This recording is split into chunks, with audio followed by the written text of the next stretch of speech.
Hey, what's going on, everyone? Shane, Good morning. how are Good you doing, morning. brother? I don't get it. I don't understand. Why? What makes him think this is a good idea? I can't wrap my freaking brain around. Like I get. Okay, all right. I'll explain it to you. So I think you're talking about tariffs are a tax. Okay, right? Tariff. I mean, I don't know if anything tax, else is going on in the news right now. No, nothing big is happening right now. There has been no major world events over the weekend. Absolutely not. I definitely We have don't not seen anything. laundry list of conflicts I'm covering right now. I could, I'm going to run out of fingers. If I actually had the time to add every single conflict that's happening in Africa and East Asia and all these places, I wouldn't have enough fingers. Okay, there's not enough fucking fingers. There's not enough brain cells in my huge brain to I mean, it's just now Venezuela, obviously this is gonna dominate the global news. Probably. Oh yeah. But it's got such massive implications for the global order, right? The global world order, and in particular the status quo, what that's going to mean as we go into 2026, and what's acceptable and what's not. And guys, welcome to Palantalk. Happy Monday.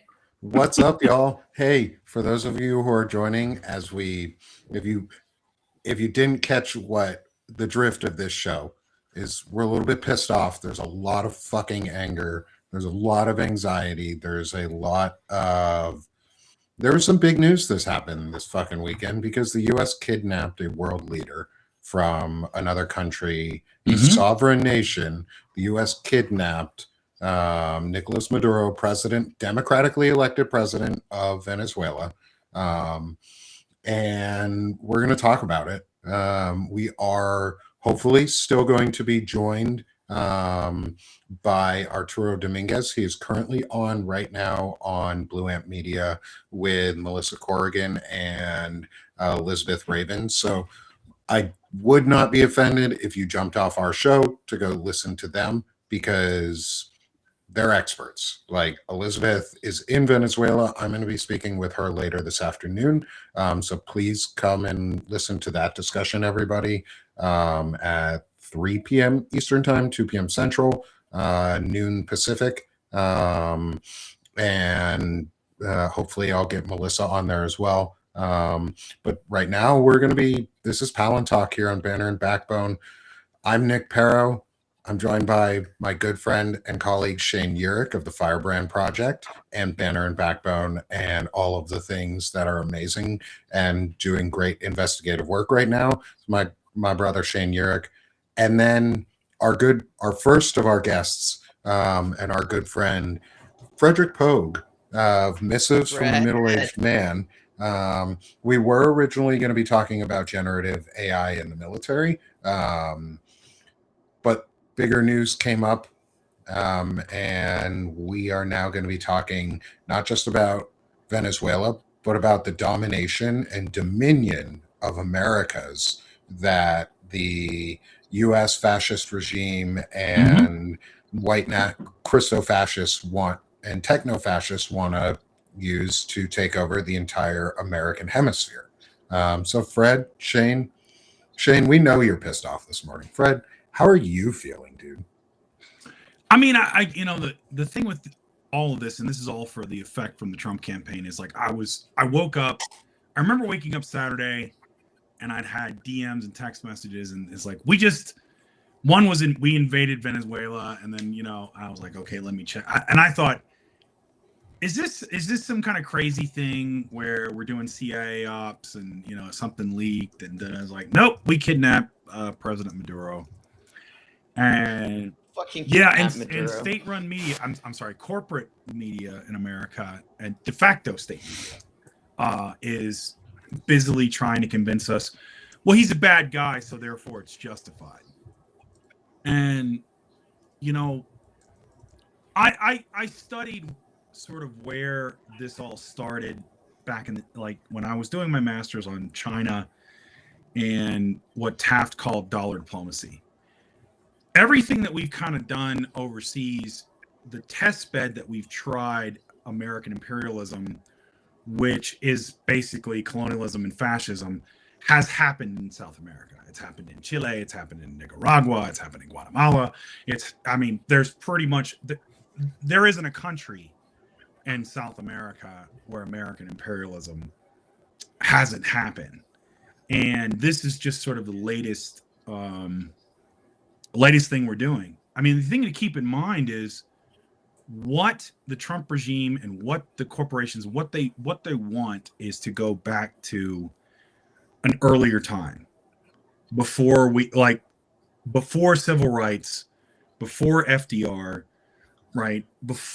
Before all of this, to where they just had a free hand in whatever they wanted to do. Now, the scary thing for me is the Don Rowe doctrine, right? I saw that the other day. I thought that was pretty good. The Don Rowe doctrine, right? So yeah. I think that's just to add that to our own version of the East India Trading Company. Pretty much. The British imperialism is Palantir and things like that, and the tech bros who want to take over Venezuela, or the wannabe takeover of Greenland, all of that stuff. Sorry, I got a text while I was mid-sentence, threw me off. But yeah, that's the whole. This is their agenda. It's the corporatization of. It's the corporate takeover, which is still imperialism, from America to other nations, and Chevron and companies like that are going to exploit the shit out of Venezuela.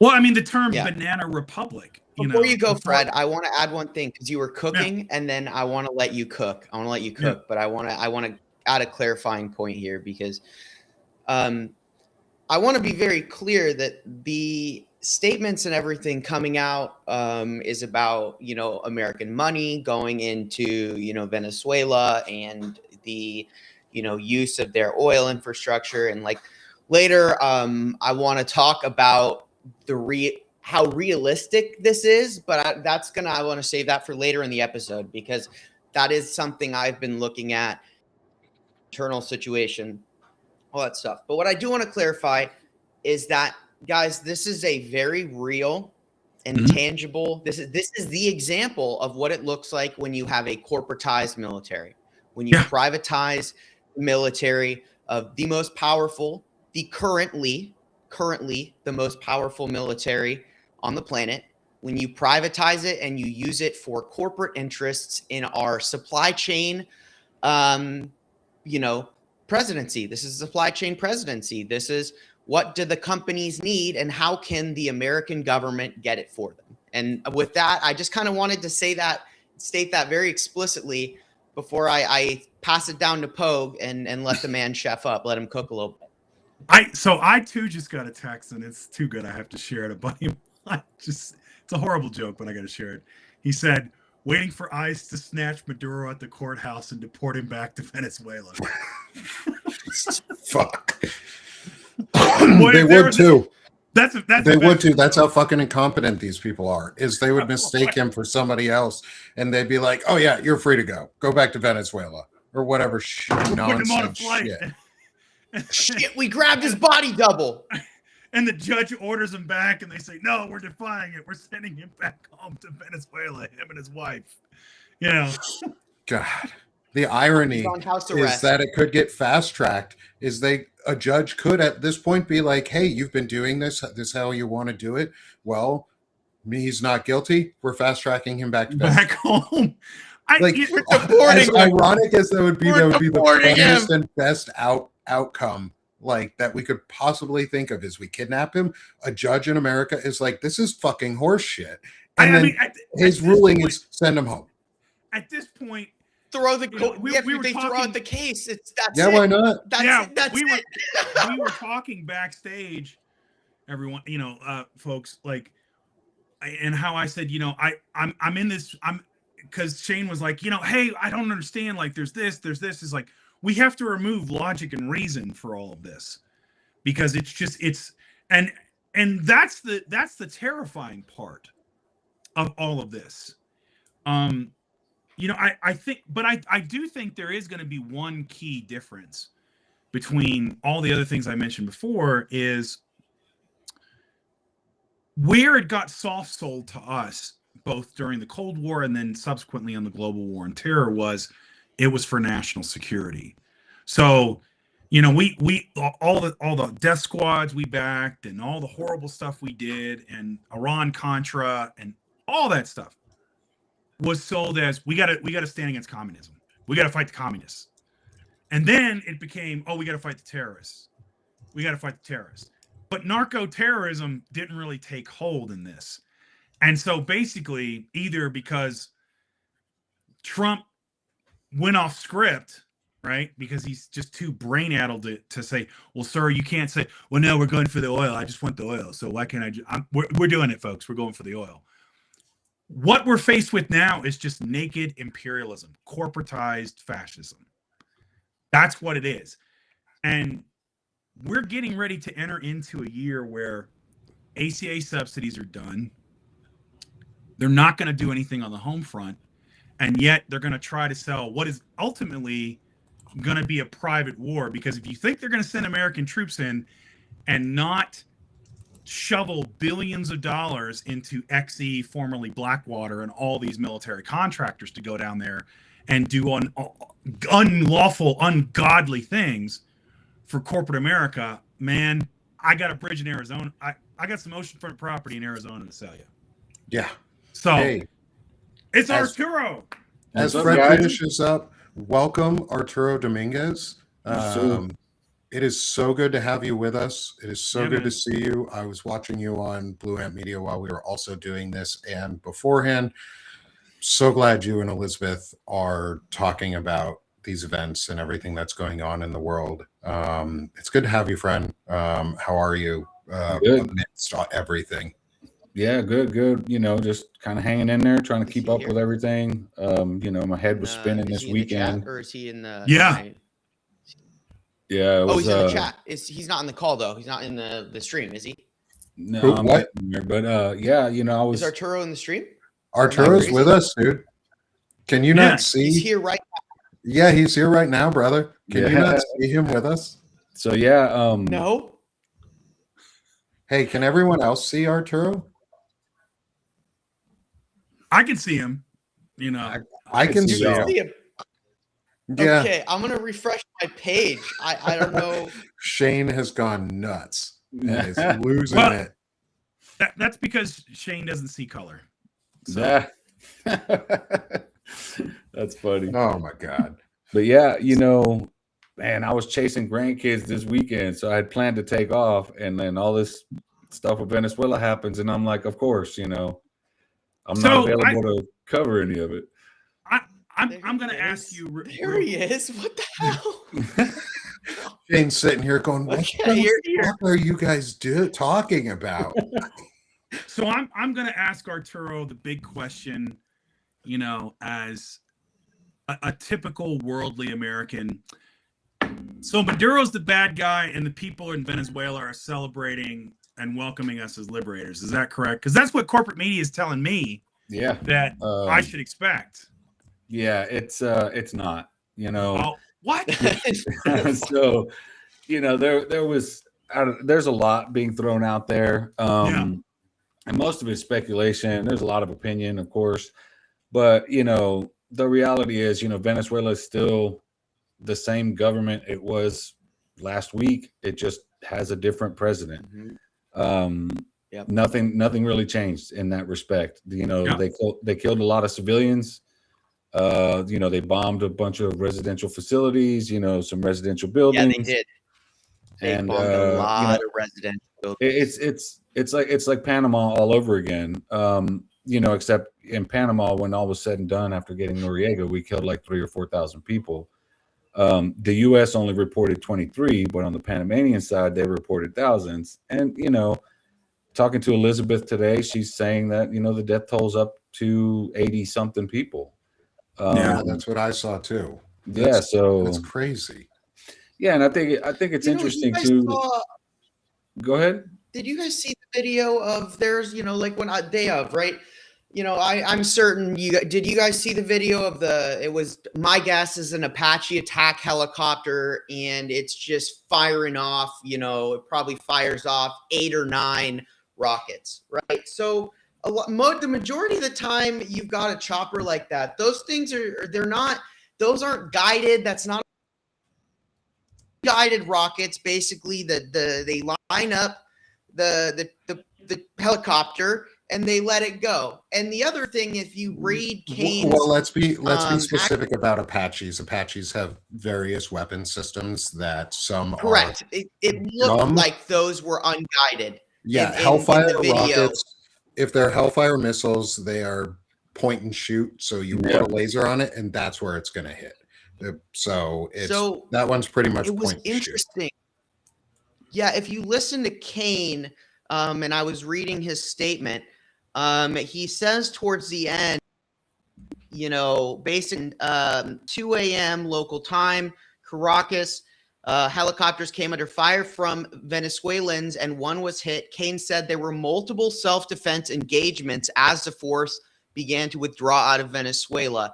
Okay, so that single statement right there, I would presume that going in and hitting the targets themselves was probably more easily done. But the fact that offhanded statement to me reads as, oh, okay, now they're defending themselves, which means that who knows where the fuck they're shooting at that point, right? Like, oh, we have small arms fire coming over here. Let's unleash, half a dozen Hellfire rockets. And now we're seeing video of residential apartments leveled where you can see, 4 living rooms, down, right? So it's like, in that sense, he gives a very, mundane report. And the one part where it's like, oh, well, there was exchanges of fire beyond actual, specific targets. That doesn't even get like a full sentence, right? But that is probably one of the most impactful parts of that is now you have just straight up engagement where they're firing back. But what strikes me and I just want to circle back to this, but like it gets to a point where it's like, okay, so who do we prosecute for war crimes? Like the entire Southcom? Like I don't even know. Like the bigger this gets, right? The more unprosecutable it becomes, right? Because at that point you're looking at every single person, and that's we held the Nuremberg trials. Yeah, I mean we had Nuremberg. It's not unprecedented to do that during Nuremberg. So many walked because they had to pick, because you can't try that many people, and it's like it just gets to a point try where those at the top. Scale. Yeah, we have to try those at the top. It's the United States. We don't do that. We didn't. You blow up a wedding, you kill up a whole wedding party. Who paid for that? No one. Oops, my bad. That's all the world gets. So it's just, it's irritating too. You see like the New York Times referring to this as a law enforcement operation. Like, come on, man. Law enforcement doesn't assassinate people. And I seen somebody in there say, a lot of people keep thinking this is an inside job. The truth is Maduro wasn't hiding, right? New Year's Eve, he did that interview. He's driving around Caracas in his car, no security detail. Like the guy he's not afraid of his people, never was. He was still at the palace, the presidential palace. That's where he lived. That's where he was sleeping. There was he wasn't hiding from anybody. He was out in the open and laughing about it. And in the middle of a propaganda war where you got the guy who's supposed to be the bad guy who's out there dancing and boogieing with kids and dropping rap songs about peace. You're kind of losing the propaganda war in that respect. So I guess they had to get him, but I don't think it was any kind of an inside job. They're trying to make it sound like it is, but you didn't really have to find the guy. No, they want to I make it mean- sound like an inside job because then it shows that it lines up with Maduro's a dictator. Yeah, right. It lines up with that propaganda. You mentioned the New York Times. My other favorite one was they said Maduro flown out of Venezuela. Like they put him on Latam Airlines and gave him a first class ticket to come to DC. Right? It's like he was flown out. I was like, yeah, that's technically true. But when you're flown out on a C-130 at gunpoint, it's a little different between like, would you like the chicken or fish, sir? In first class, you know? Yeah. Yeah. Sorry. Also, sorry anybody who's getting any little tech difficulties. My internet's going a little slow. Right now, it's the last day of vacation for kids before they go back to school today. So that bandwidth. Everyone is still home. Yeah. Bandwidth is a little tight. Good. But like I'll include too some of the videos from Elizabeth Raven, who I'm going to be speaking with later today. Arturo, that you were just speaking with. I'm going to be speaking with her at 3 p.m. Eastern today. And I want to include some of the videos that she posted around the attacks and the U.S. assault into Caracas and the damage that's been done. And I want to talk about the civilian costs because we went into and we killed 80 something civilians. Yeah, which is a war crime. If we're going into a war, this would be a war crime. Like straight off the bat, we're just murdering civilians. We've already been doing it for a while, but like we killed 80 in one day. I think it's like close to 400 in Yemen. The operation they did in Yemen. Yeah. No one talked about that. All right, exit early, but they killed hundreds of people in Yemen. This is not like new, but it's like every operation we're conducting. It's just standard practice, like collateral damage. That's just how they do it, and it's not like it can't not. It's not like it has to be done that way. And I can tell you this because in Ukraine they do. Obviously, no one's perfect, but Ukraine manages to conduct a lot of these operations without killing civilians. Well, they managed to do it. So it's not that it just can't be done. It's a matter of they can't touch me, so I don't care. And the they're censuring Pete Hegseth is trying to censure Senator Mark Kelly over this.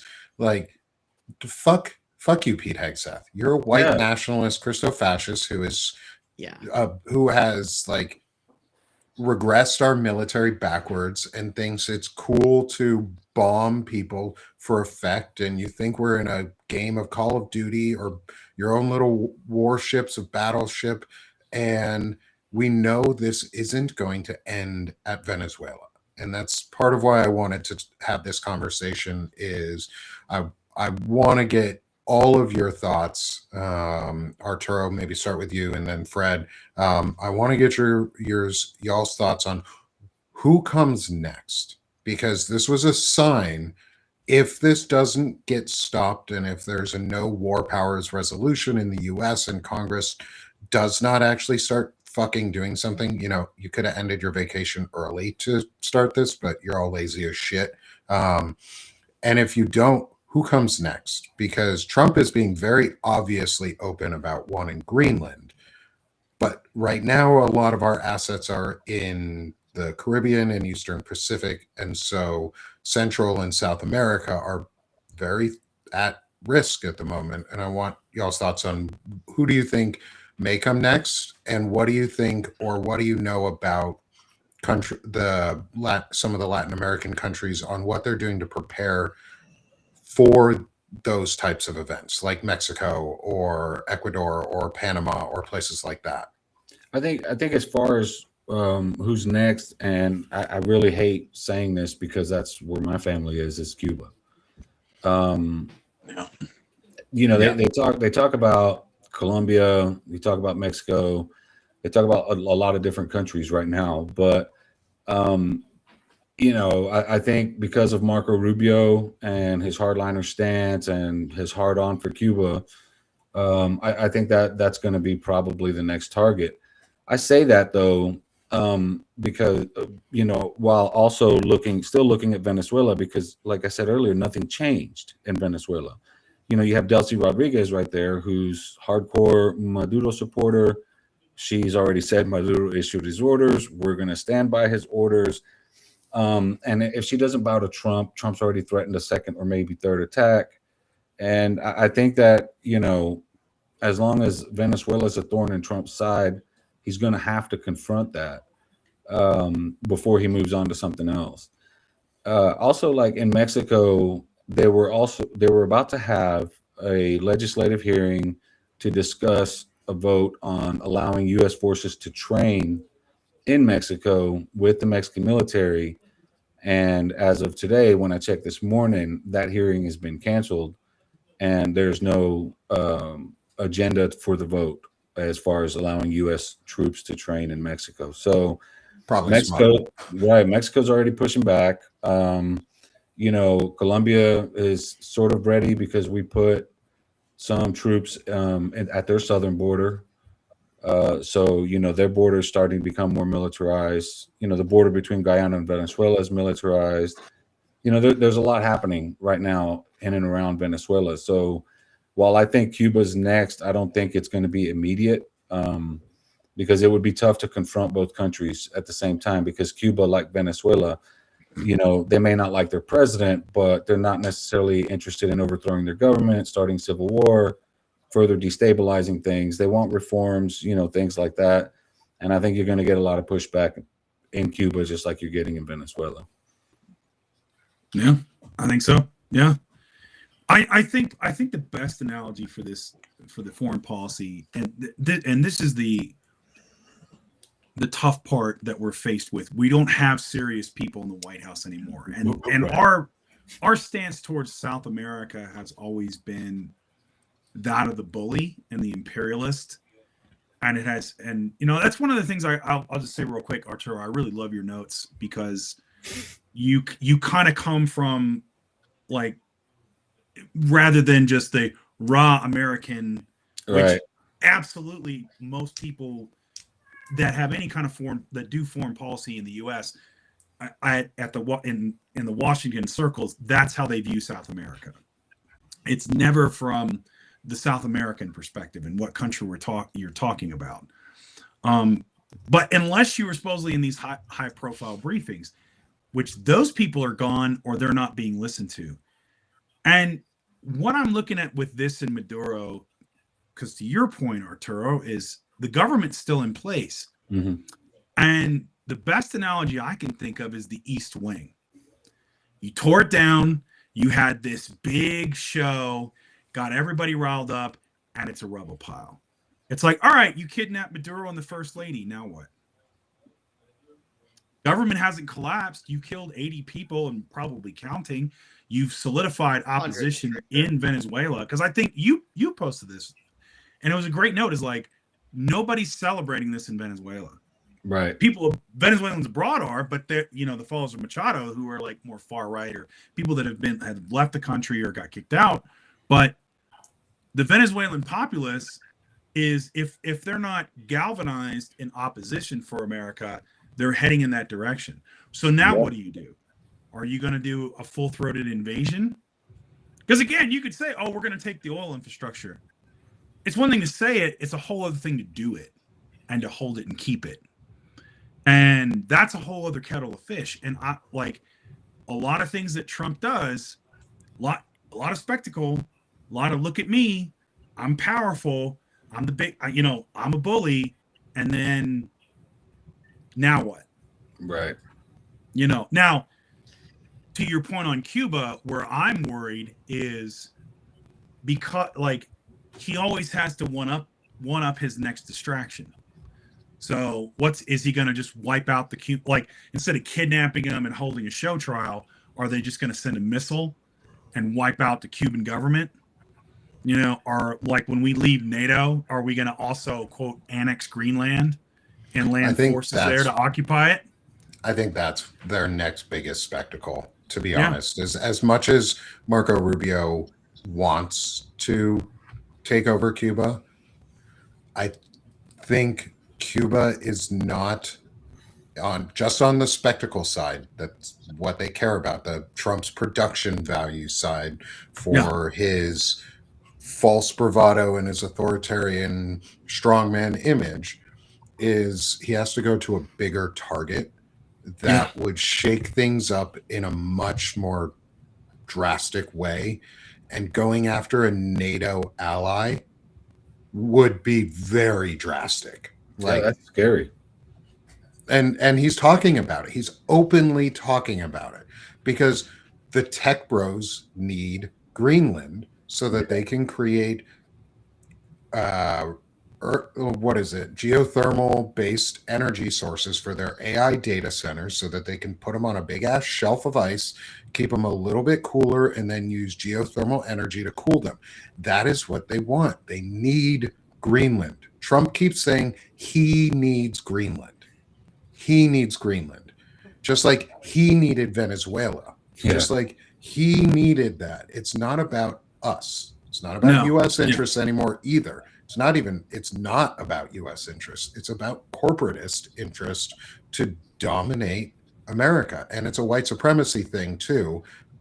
Like we all keep talking about on it is because Pete Hegseth and Project 2025 told us the plan that they wanted to do on which countries they're going to invade, how they're going to do it. And Venezuela was top of the list.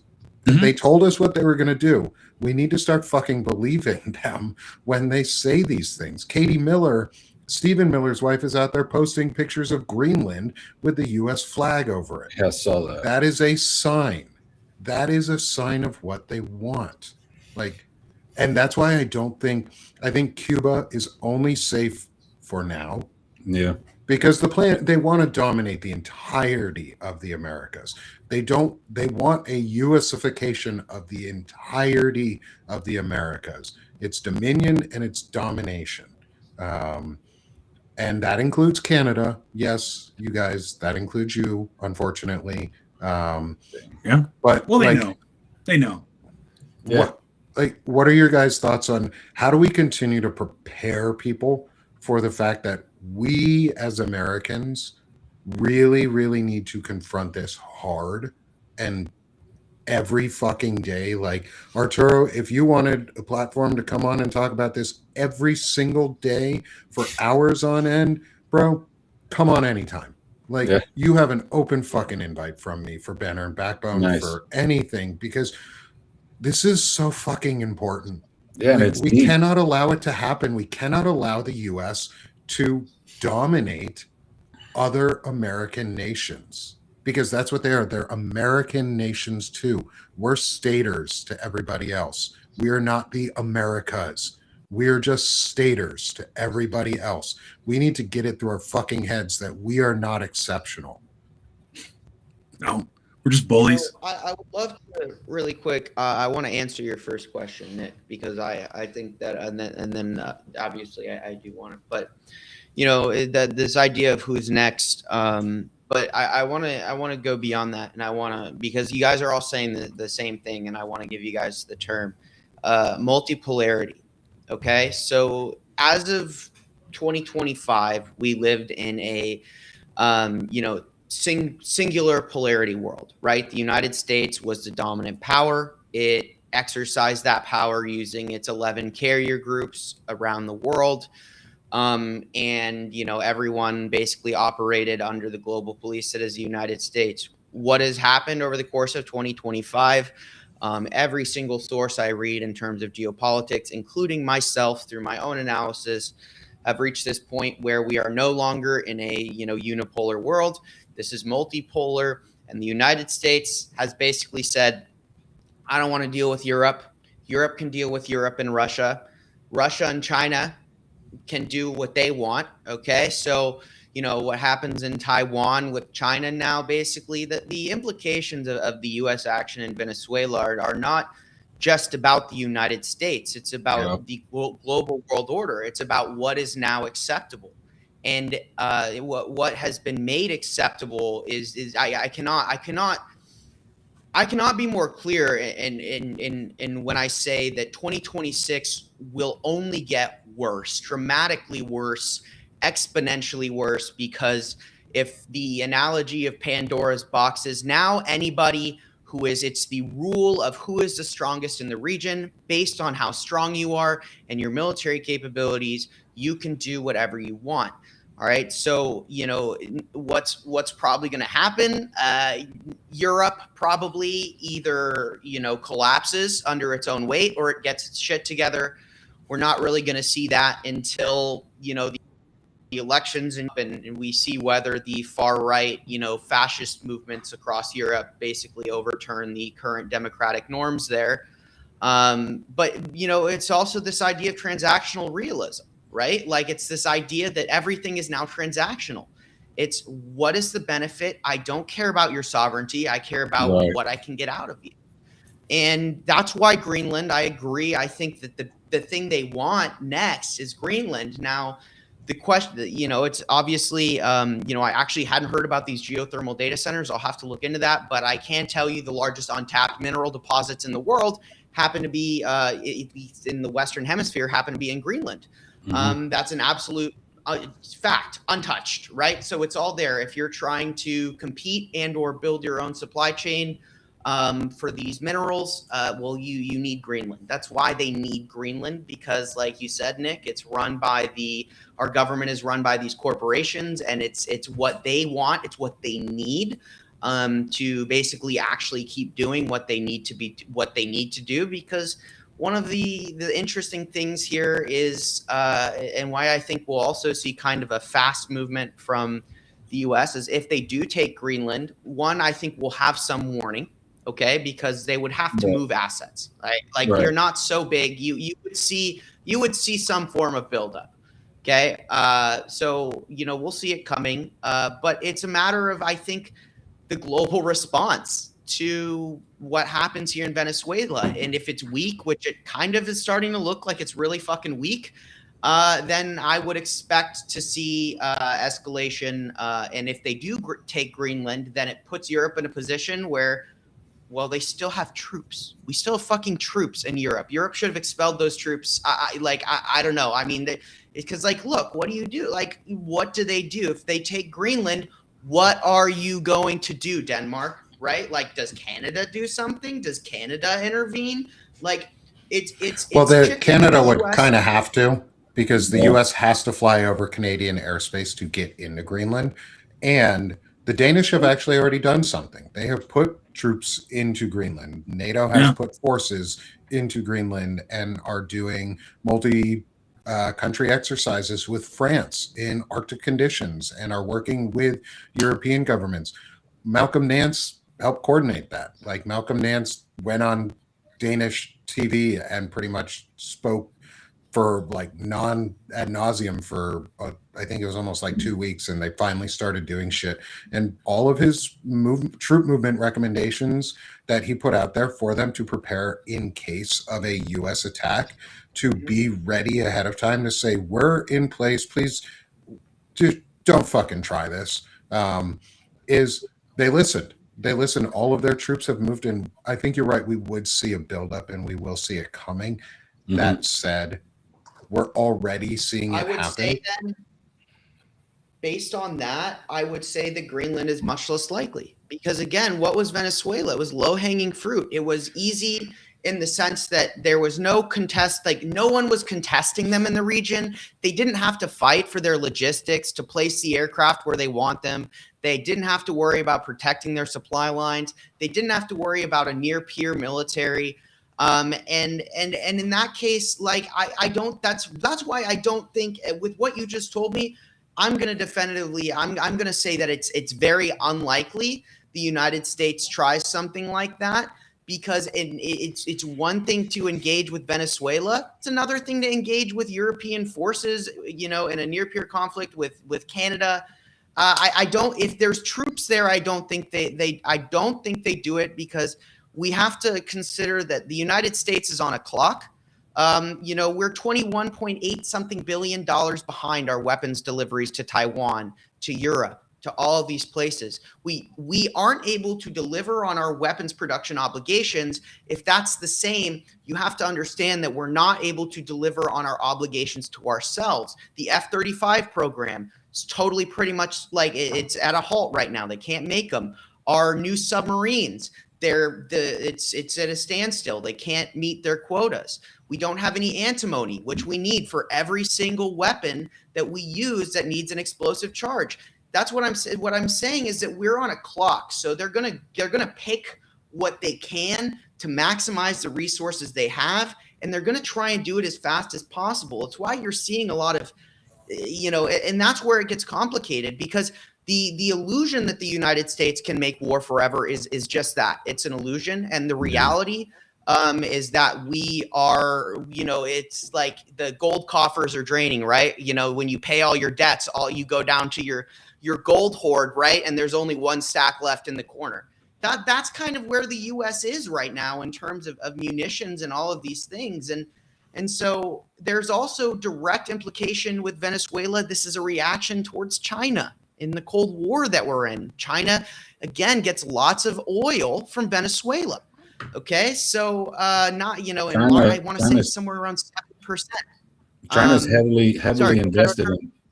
China's heavily invested in Venezuela as well. 160 billion, I think, was the number I saw last. So, in that regard, we have to look at the lens of how is this. What's the biggest conflict in the world right now? It's the Cold War between China and the United States. Okay, so understand that needs to be the lens through which we're looking at these actions, because trust me when I say the controls that went into place 4 days ago on Monday for silver and all of these and steel and all of these things that these oligarchs need for their data centers, America doesn't have a good answer. There is no good answer. Even the oil they're seizing, right? Like, Arturo can probably speak to this better than me, but from what I understand, it's like the ability for the Venezuelan, infrastructure to even make that oil at the rate that which they were, they used to be in the late 90s when they were at peak at 3.5 million a day. That needs a ton of money and almost probably like a decade of rebuilding. So you're seeing actions made for like long-term results, but on a short-term scale. And I don't know. I feel like the long-term, the internal situation in Venezuela, the person who's in charge, oh my goodness, what's her name? I was just looking, Rodriguez or? You talking about Delcy Rodriguez, the president? Or? Yes, Delcy Rodriguez. She was the minister of oil. It's literally her job, right? So like, and they just asked for them to start pulling down production, tapering it down, deactivate wells, right? So for every well they stop, that's a well that they need to spend money to turn back on. So it's like investment versus is the regime basically going to say, well, you want to invade Venezuela, you want to put all this leverage on us, the Maduro government, what's their internal reaction versus what's the outward, the stated, I guess, intent, right? And it seems to me like, with what's going on internally is very differently positioned from what the narrative being postured is. And it's important we see if the U.S. can't even succeed in Venezuela. It looks like this was kind of a one-trick pony. So, we did it. We kidnapped Maduro. And now what? I think you're putting way too much intelligence into this. And it's I really do. And I'm not being flippant, man. I mean, it's okay. I think with Trump, we've lost any kind of coherent geopolitical strategy. Like, it's gone. And I think, I made a joke before you got on, Arturo. Like, a buddy of mine sent me a text. He said, I'm waiting for ICE to apprehend Maduro at his court hearing and then deport him back to Venezuela. That would be awesome, actually. Right. That's what we said. And but it's kind of funny because there's a little bit of truth to that, because you have all these different oligarchs and they're not moving with one sort of unified we're doing this for our power base, we're all together. There's these conflicts. And then you've got Trump, who's like, I really think I need a distraction. Hey, here's this plan to kidnap Maduro, like the president of Venezuela. It might have been for Chavez. It could have been all the way back to Clinton. And they said, let's dust this off and let's do it. Here you go. We need something. And this is the problem with foreign policy, and the reason normally when you have like not good actors, but you have rational actors, you don't know where it's going to go. Like, that's one thing I wanted to ask you about, Arturo, is like, what's the sense that you have in South America, in other countries? Like, I know the Colombian president came out really strongly against this. There was already an economic forum where they were banding together in South America to have closer ties.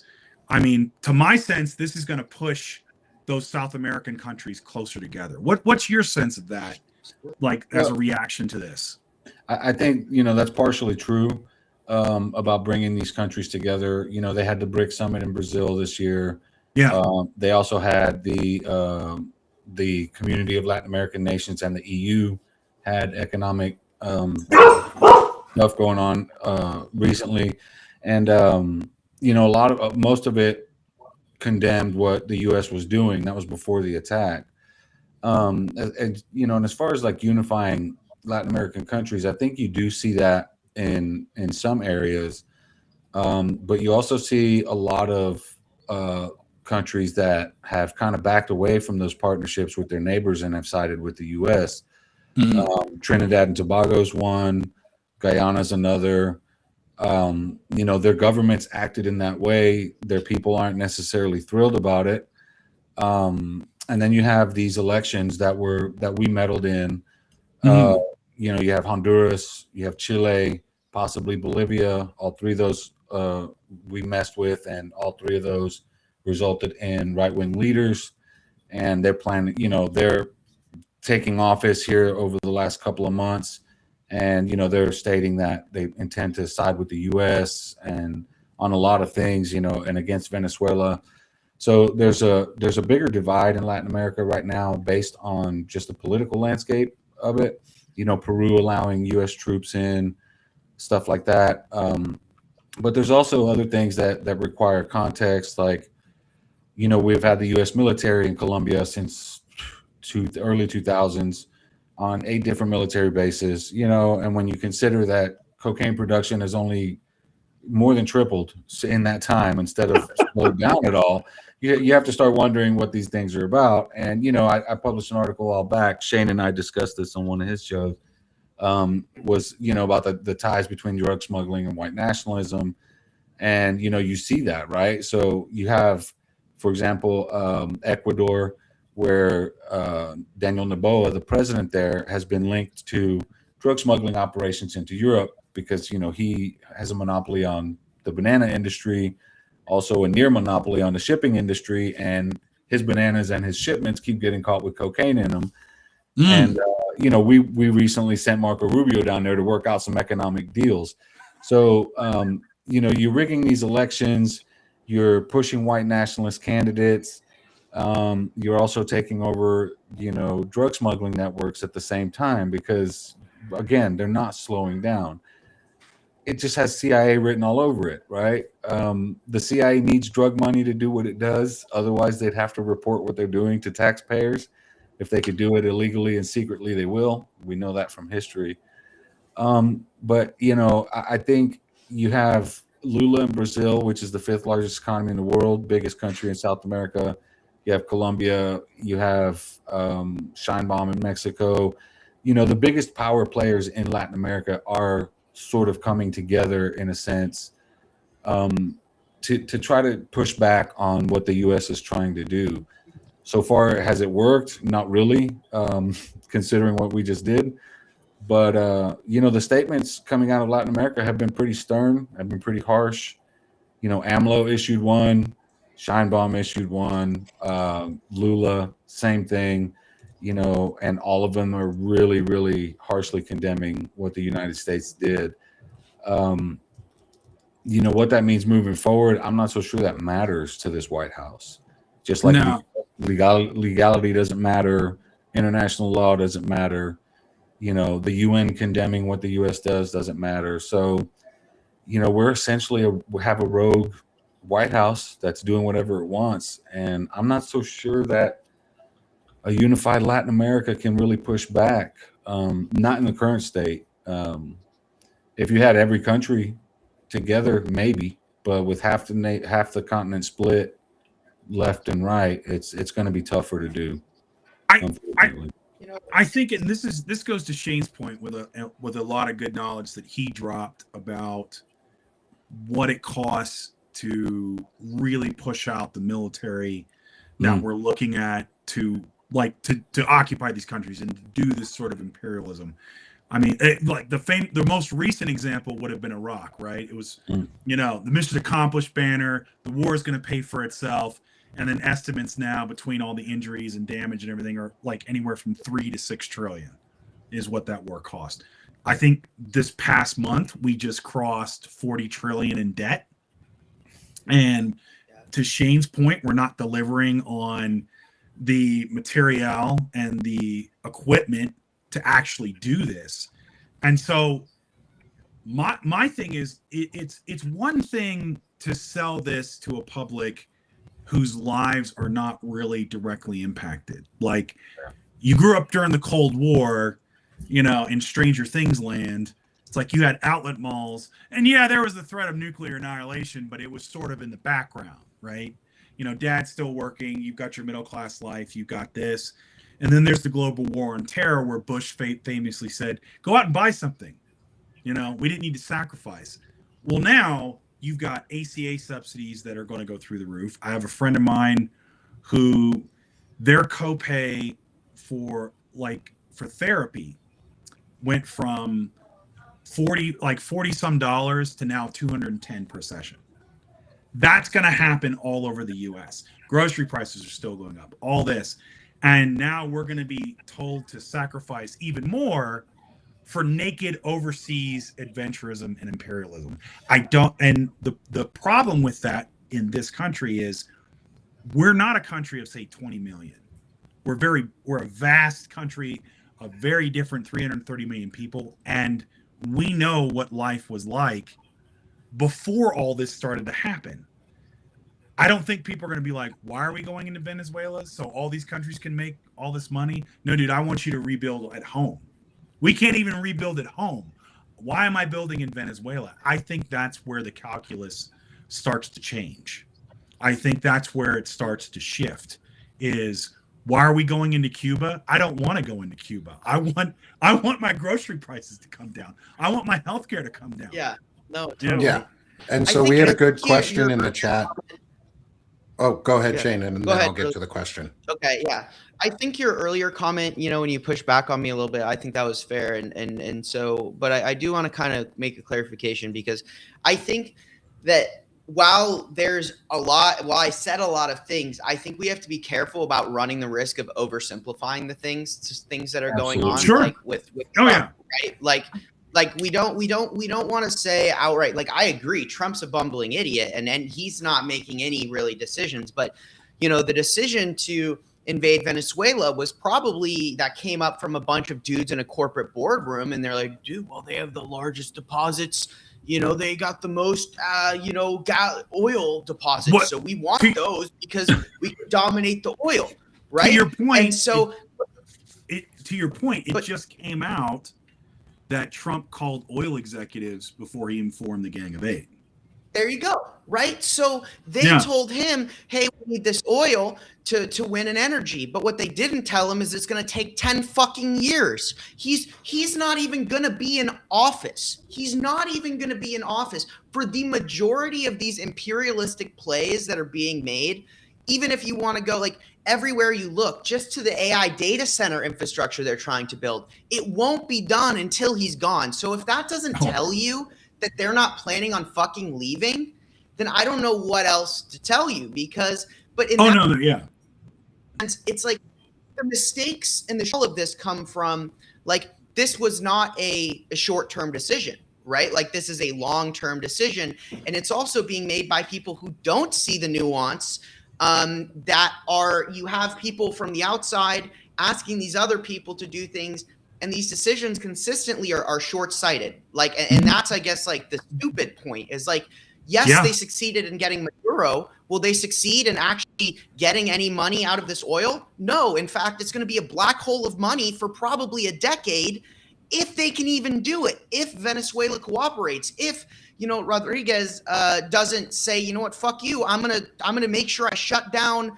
as many wells as possible before you're able to exert control over these things, right? It's like what they say in their backdoor meetings versus what, you know, the reality. What you know, me and Arturo talked about this. The posture of Maduro the whole time has been that he wants to negotiate with the U.S. The entire time. She says the same thing when she comes into office, which means she's just maintaining the standard of what the diplomacy was under Maduro. And it doesn't go to say anything other than, you know, well, then why would Venezuela's posture change at all? Right? There's no guaranteed success, like, at all. It's all these one-trick pony. Like, good, you got him. Now what? Yeah. One of the things too is, you know, Trump and them in their press conference try to make it sound like they worked out these deals with Delcy Rodriguez to get oil companies back into Venezuela. Yeah. And what is funny is what you just mentioned, Shane, is that these are all deals Maduro offered years ago and has been on the table this whole time. And the only licenses ever granted to anyone were to Chevron. Biden granted Chevron license to pull oil out of there, and the Trump administration did too. So, you know, Chevron's doing business with Venezuela and has been for about 3 years. So, you know, they've had contract offers for ExxonMobil, for, you know, Texaco, for whoever. And the sad part is that these oil companies can't go to work in Venezuela unless the United States gives them license to. I don't know about you, but last time I checked, that's not freedom.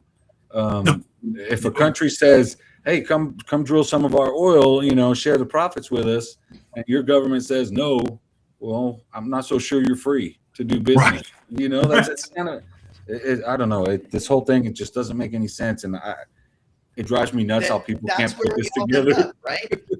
It doesn't make any sense. Like, no, thinking of this it doesn't make sense. I go by Michael Cohen said the most profound thing about Trump, and this is where I always try to put myself when I start getting into this headspace.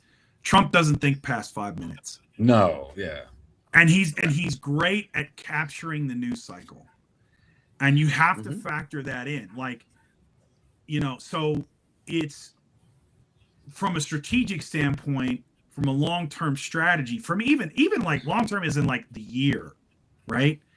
This doesn't make any sense, but it does if you're trying to change the topic on the Epstein files and you're trying to capture the news cycle. It's like, hey, look, we kidnapped the president in big spectacular fashion, and there's explosions. And, you know, he's telling to your point, Shane, he's telling the oil companies, yeah, you guys could go in. You could go in, just you know, like, back me in corporate media so I don't look like an asshole or whatever. Yeah, and that's it. I mean, and we're sitting here scratching our heads, going like, what? Why did we kidnap the president of Venezuela? Well, he's a bad dude. Okay, Putin's a bad dude. You know, so is Xi. Like, so is all these other people you tell me who are bad dudes. Why aren't we kidnapping them? Go get Putin. Right. Why the fuck are you capturing Maduro? Go kidnap Putin. Go kidnap Xi Jinping. We had him in Alaska. We could have got him right there. We had him in the U.S. He was even in the president's car at one point for 10 minutes by himself with just the president. We could have easily just driven off and just brought him to a safe site and said, hey, man, you live here now forever. But we didn't. Forever. So we have a question. We built you a cabin in the woods. You have a polar bear for a neighbor, and you get to ride a moose. Like, and all those pictures of you that you come out in your authoritarian bullshit, you get to live now by yourself on the Arctic Circle in a cabin in the woods. Good luck. The sun only comes out like twice a year. Good. But the reason we accept this crap, like, or it gets any traction at all, besides the corporate media and a populace that's used to being propagandized, is the fact that, like, it's all the otherizing talk of immigrants, of people that speak Spanish or Portuguese or anybody from South America. Because then with the illegal immigrants and they're eating cats and dogs and all this crap, when we do something like this, there's not outrage. Because if we did this to, say, the Prime Minister of Denmark, there would absolutely be outrage, right? Yeah. There would 100% be outrage. But this is like, well, they say he's a dictator and he's a bad guy. I guess he's a bad guy. I mean, he is from, south of the border, so that's already half bad.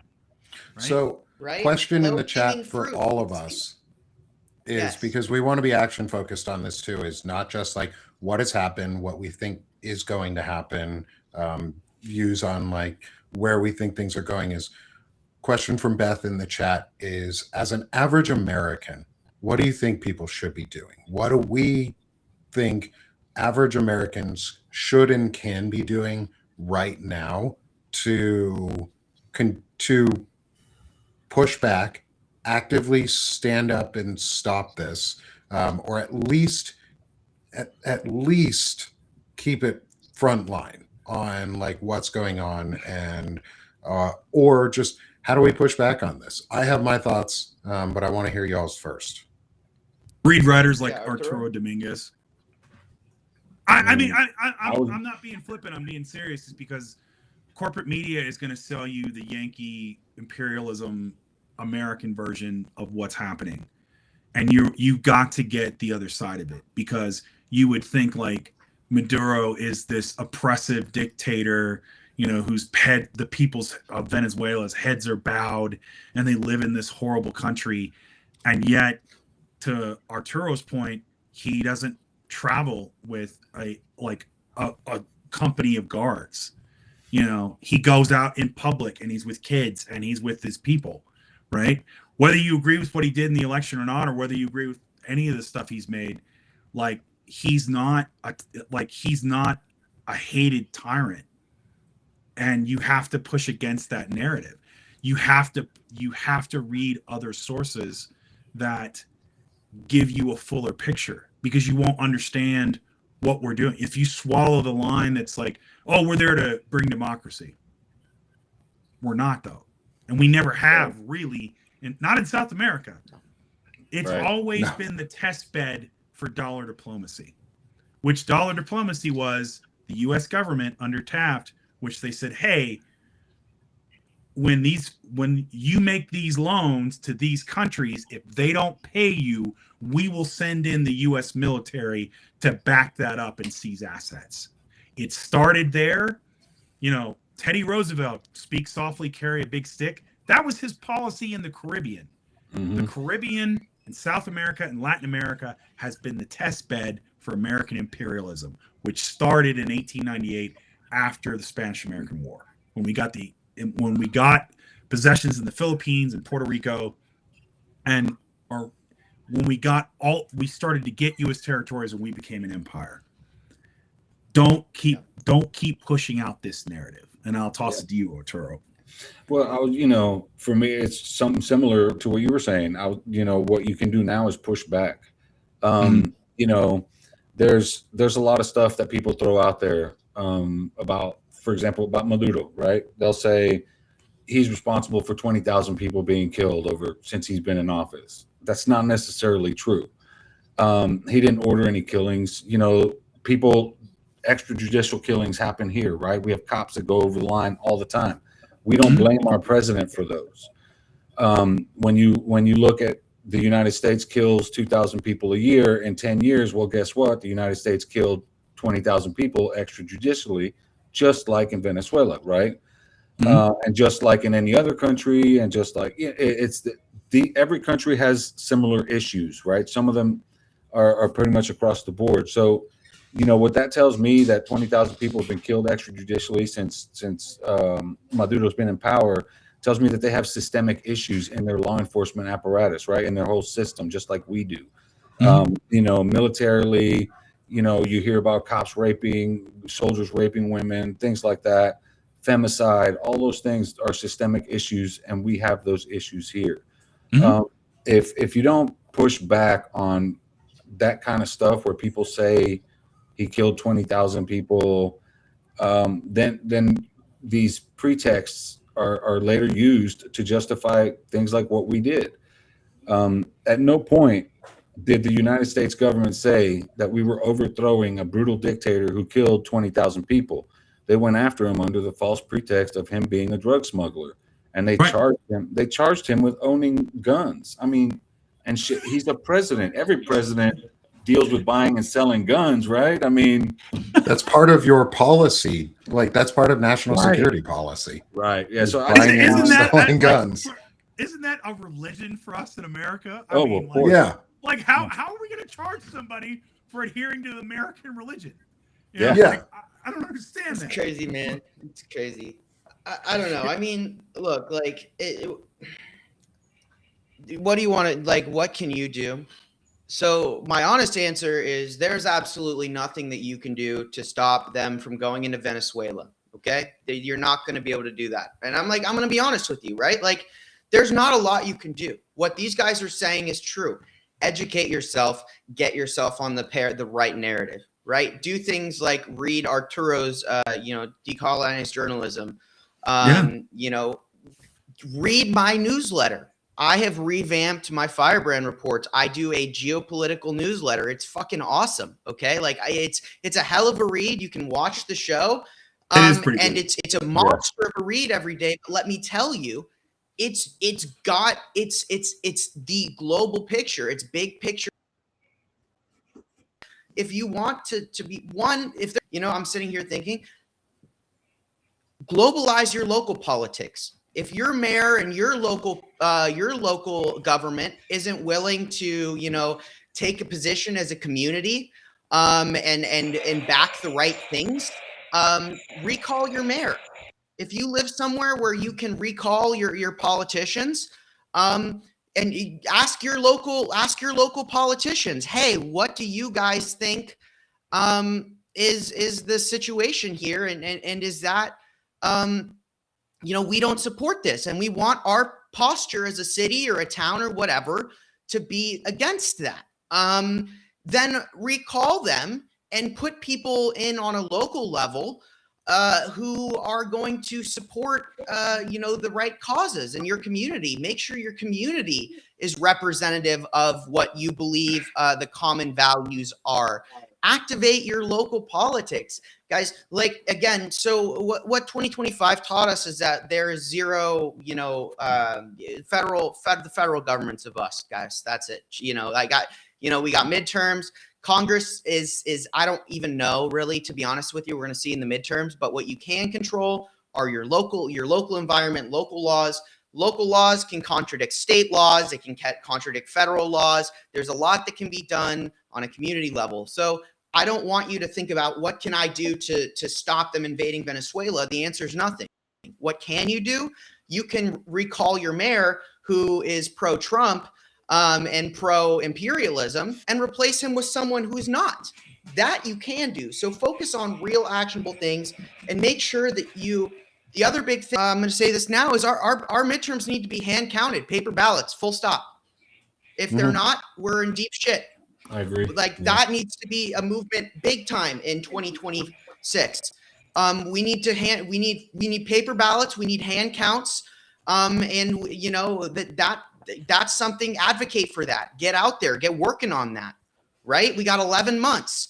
We've seen with Tennessee. We've seen they are more than capable of fucking with these elections. So it's either paper, hand counts, or they're going to do it. Right. Exactly. So it's paper. And counts. What did you hear about the little bit of EO that passed New Year's Eve that flew under the mail one? The mail thing where they're changing it to the receive date rather than they're changing it receive, postal date. Postmark. Yep. Yeah. Which basically is like with this post office is about a week. So they shortened early voting for about a week. Yep. Yep. Correct. Yeah. So, Yeah, hey, so but that's what I'm saying, right? So like it's got to be manual, it's got to be in our control, and we have to shift everything we can away from federal control, as far away as we can, to really create a definitive difference between the illegal white collar mafia government and the people. If we don't do that, that's your focus, okay? Like, we're going to tell you what's going on in the world, right? Me and Arturo are going to tell you what's going on in the world so you can be informed. Frederic and Nick, we're going to do those things. But the reality is that on the ground in America, the focus needs to be, getting every protection possible in place to protect our free and fair elections. Because if anything, we know that they were not free and fair to begin with. And so, but how long has this been going on? As long as they've been doing, I mean, it's harder. I'm not saying it's impossible to fuck with a hand counted ballot, but think about how many people that are pro-democracy are going to volunteer to hand count these ballots and track these things. All right. It's much easier to interact with the corporate people interacting with all the push updates and all this shit than it is to, the 65-year-old pro-democracy owner of the bakery to falsify hand counting ballots. I promise you, it's very different. So, if there's something you want to do, focus on that. Gain control of your local government and create a local government, a local posture that is pro-democracy, anti-imperialism, and make sure you're represented by people on every level you can that fight this shit. That's what the focus has to be. Yeah. I tell you what, this is the wildest thing. This is how jacked up our politics is. I never thought I'd be a states' rights guy. Yeah. Yeah. Like, just not those states' rights. Not those states' rights. What state rights are we talking about here? We'll be specific. We want the state right to get the fuck out of my life. Let us live our lives, and be happy. Our side, and we're like, I guess we're going over here now. Yeah, right. Yeah, and so I think to sum up Nick, my point too. Thoughts? Yeah, sum up mine on it is a lot of what you guys said is it's action focused. Of you have to educate yourself with experts. You have to surround your people who are smarter than you are, and. Okay, I'm just going to ignore for whatever's going on in the chat with that individual. This is a podcast. We talk to each other. We have normal conversations, like whatever. It doesn't matter. We talk over each other all the time. Like who gives a shit? We're friends here. That's the whole point. Yeah. My thing is go and support creators that you care about, find causes that you care about, and be intentional in 2026. 2026 specifically right now, starting my whole goal is intentionality. Like everything I'm doing is for a purpose this year on my shows, on getting creators on, who I'm inviting, what types of content I'm putting out there, why I'm doing content. Like Shane does incredible geopolitical content.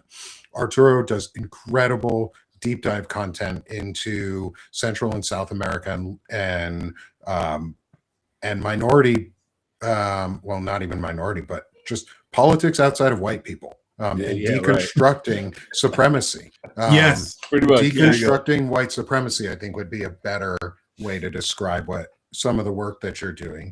And I'm trying to be very intentional myself, is how I approach it. Is I am in the thing that everyday Americans can do is deconstruct white supremacy at home and in your own personal lives, even your unconscious biases, and then policing your friends and family.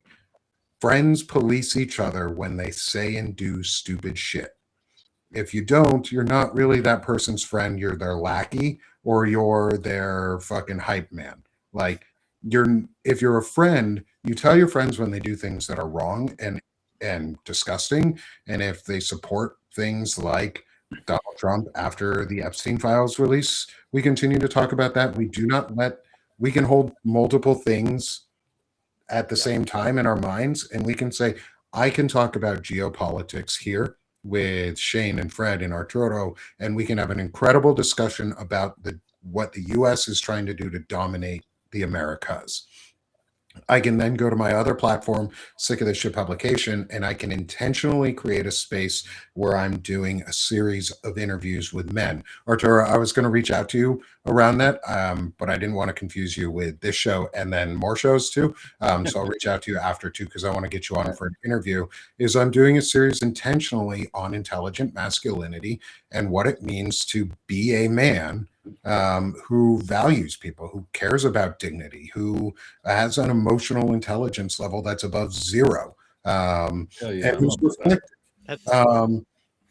And I've like Shane's going to be my second guest. He's coming on Thursday morning. I've got Sharon Swaney tomorrow in the afternoon. Like, I'm being very intentional about these things because we can't have shitty role models out there. We can't have people putting out bad information who are just giving you opinions that suck, that are wrong.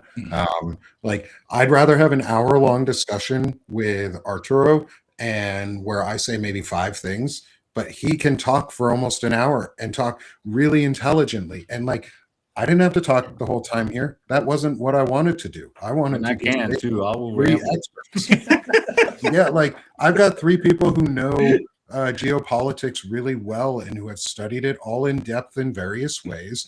And I can talk geopolitics, but I surround myself intentionally with people who are smarter than I am on other topics so that I can learn and grow, others can learn and grow, and we can become better about it. Like, so when you say, like, being that I'm a middle-aged white man American, when you say like horrible opinions, I take that personally because my masculinity is very fragile.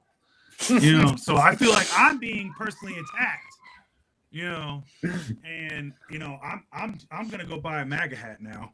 You know. Oh man. Oh yeah. So well, Fred, your invite is now canceled for Be a Man. You don't get all the fun questions, which include, what does it mean when I say insecure male, Fred? What is your biggest roadblock being an insecure male? You know, you get that interview. You're gonna get the flip interview. Yeah, I'll ask you. So well, preview for everyone. Your question is, what does it mean to be as swift as a coursing river to you? That is a question I'm going to be asking. First of all, I don't understand that analogy. I don't even know what the word analogy means, so I'm going to take that as disrespect. And are words insulting? Can you? Yes, they are. And secondly, somewhere it's feminism's fault. Like, that's what I'm going to go with.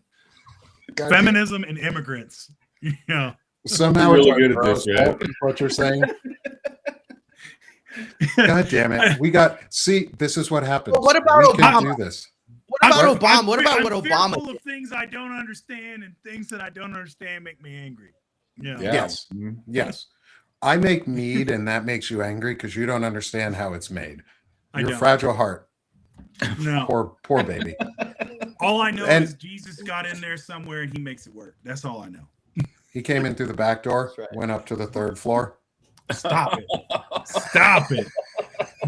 Stop it. As we derail ourselves, we're going to close out our show because I have another interview here in about half an hour with Elizabeth Raven. So I want to give everyone here the opportunity to promote themselves, sell their work, where they can be found, because it's also about community building and how we can make each other's spaces more accessible, more visible for others. And so I'm going to, what the heck?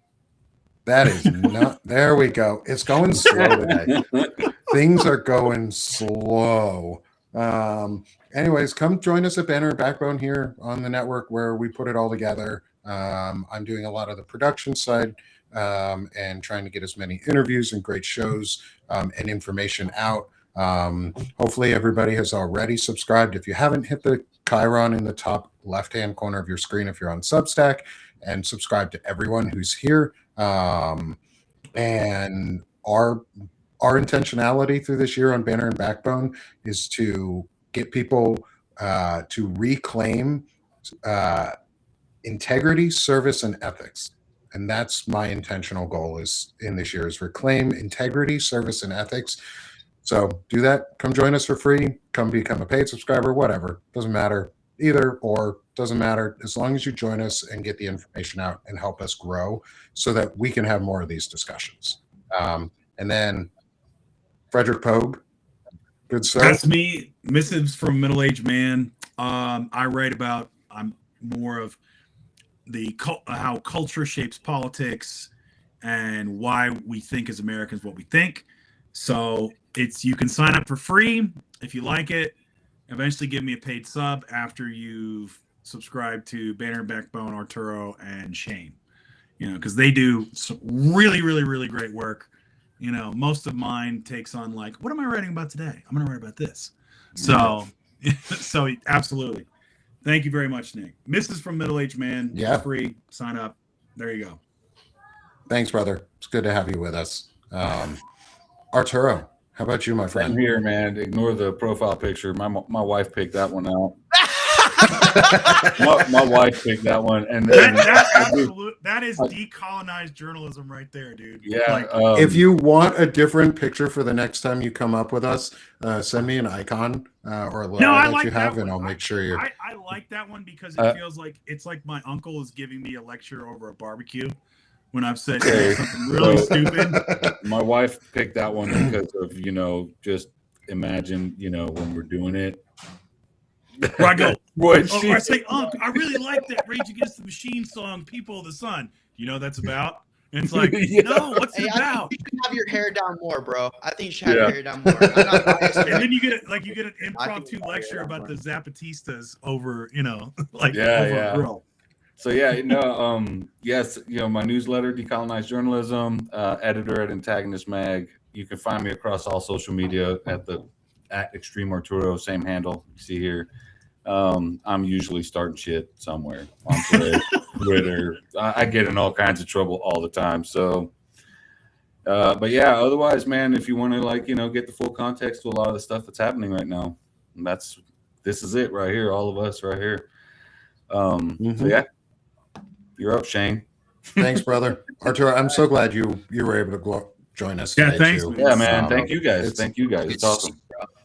It's awesome to have your opinion on all of this. Appreciate it. And have a true expert, because we need them.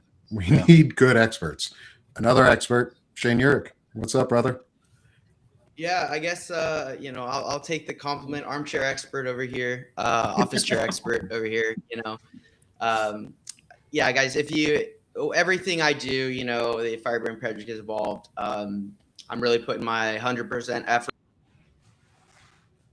The data behind the Firebrand report and doing the fundamental goal to try and give you a lot of what's going on globally, at least so that you can understand the place that America is playing. And trust me when I say this newsletter will cover things that impact your daily life, because the world affects you. This is a global economy. This is a global world. And if to look at anything in isolation, the way our media does, it results in, what we're seeing now. So, each and every person here brings a valuable perspective to seeing that picture. The goal is with the Firebrand Project, Monday through Friday, I give you guys a live show where I go over the contents of the newsletter, as well as the recording gets posted now with a full newsletter Monday through Friday. So, my normal shows that I was doing up towards late end of 2025, those are going to become more of a bi-monthly thing, so that we can focus on really delivering on this newsletter and getting you guys that information. So if you guys want, daily updates on geopolitics, like the war in Yemen, which we've been covering since it started, if you guys want updates on, Thailand and Cambodia, the war that was on, I was covering those the day they started, right? So there's lots of things going on in the world outside of what's getting reported in the news cycle that affect our daily lives, affect the economics here in the United States and affect these things. So if you guys want to understand a little bit more about the global picture that's affecting your day-to-day, come hang out with me every day, Monday through Friday, Firebrand Report. It's going to be 2 p.m. PST, 5 EST, 4 CST, and paid free subs It all helps, and come be a firebrand. Join us, and yeah. Thanks, guys. Thanks, I gotta ask a question though. I was told that the war between Thailand and Cambodia, that Trump had peace there. Like he just solved it. It's like, is that not true? So every single peace deal that he has brokered is now in an armed conflict. Yeah, well. Wait. So Rwanda and the DRC. Rwanda and the DRC, they're killing each other again. Thailand and Cambodia, they fought for a month straight. Well, that's half a not million what the people New York displaced. Times told me, Shane. The New York Times. Well, the New York Times. When this one started, you know what the Thailand Prime Minister said? He's like, Washington can say whatever they want, but we don't really give a shit. We're gonna do what we wanted to. So I mean, it's that's how it is. Like Yemen literally is in a state. Has been a failed state, but now there's literally a proxy war between Saudi Arabia and the UAE happening right now. I'm covering it. Read the newsletter today. You'll figure it out. I've got like 5 conflicts coming out in today's newsletter, and every single one of them affects the global supply chain. It affects how much your fridge costs, your computer, your new phone. Trust me, it matters. So that's what we do. But that was funny because every single all of Trump's peace deals, they're not very peaceful at all. Actually, they're getting much worse as we go into 2026. So, well, I can't believe FIFA might have to take that trophy back. They might. Yeah, they might have to. And if you want a better trophy, come join Sick of This Shit Publications, where you can get manhood trophies. We're gonna. I'm throwing out there ideas with folks like Walter Ryan on how we can do things like this. Is going to be a fun one. It's the DILF Trophy, the dads I want to follow. Oh my god! Or dads I like to follow. That's a good one. I'll give you that. I like That's a good one. That's good, man. And so, we're having some fun. It's all manhood, masculinity, taking a break from some of the politics. I'm moving most of the politics over here to Banner and Backbone so that we can have a safe spot where people can grow and learn and get help and support on mental health, chronic illnesses, be creative, take some time for meditations, learn about intelligent masculinity and scholar warrior mentalities and things like that. So come join me at Sick of This Shit Publications. Got a lot of really cool stuff going on. We've got 18 interviews already scheduled right now for the Intelligent Masculinity series over the next month and a half. I'm going to be going through at least January and February, so a lot coming out. So come hang out over there with me. And then, again, support Banner and Backbone. We're going to be bringing out as much information and expert opinions and expert source news that we can. And then come back here. If you're watching this live on January 5th, come back here in about 20 minutes. And I will be having Elizabeth Raven on to discuss some of the things going on the ground in Venezuela, how somebody in Venezuela actually feels, what they are experiencing and what life is like for them, because we need real information from real people and not talking heads just talking their heads off. So thank you everyone for joining us today for an incredible episode of Palantalk. And like we like to say here, and like Shane and I close our episodes out with, this is Palantalk, where we like tech and no fascism. So have a great one, y'all. We'll see you next week on Monday. Bye-bye.